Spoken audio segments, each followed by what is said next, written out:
Sa pagpapatuloy ng Bangus Festival sa Dagupan City, isinagawa ang tinatawag na Bangus Rodeo at pabilisan sa pagtanggal ng tinik ng mga bangus. Makibalita tayo live kay Jasmine Gabriel ng GMA Dagupan. Jasmine.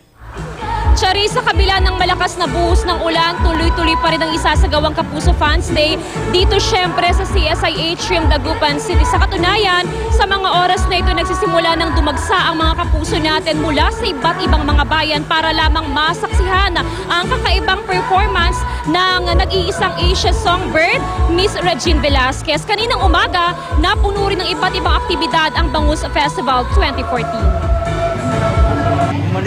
Kaninang umaga, naglaban-laban ng mga kapuso nating Dagupenyo sa Bangus Rodeo para malaman ang pinakamahaba, pinakamabigat at pinakamagandang bangus sa lungsod.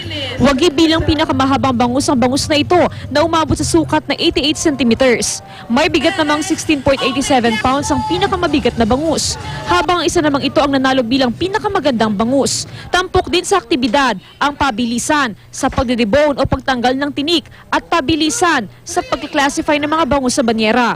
Kinilala naman bilang mga bangus legends sa mga nanalo dahil sa taon-taon na nilang pagkapanalo sa Bangus Rodeo.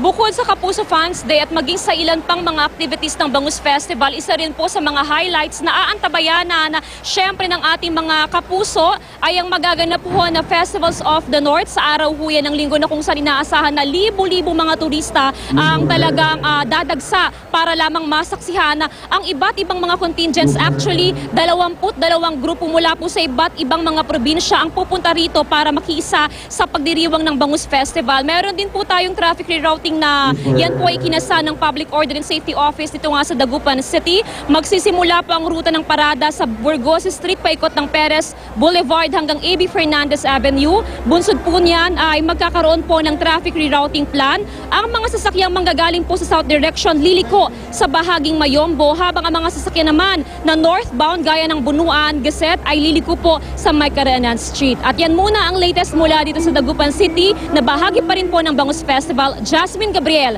Nagbabalita, Pilipinas.